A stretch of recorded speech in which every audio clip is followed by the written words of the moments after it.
Hello everyone, in front of me is Google Pixel 7 and let me show you how to change gesture navigation bar to button navigation.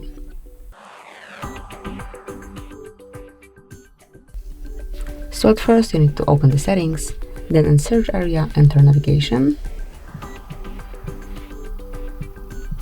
And now once you see system navigation, simply click to open. And here click on indicator. And as you can see, you can smoothly switch between gesture navigation to free button navigation by tapping on particular switcher. Whenever you wish to customize either gesture or button navigation, just tap on settings icon, and as you can see here, you can add hold home for assistant if you wish. So just like this you can apply it, but I would like to leave it this way. And now you've got free button instead of gesture, so you've got recent items button, back button, and then home button. And that's it, that will be all. Thank you for watching. Please subscribe our channel and leave a thumbs up.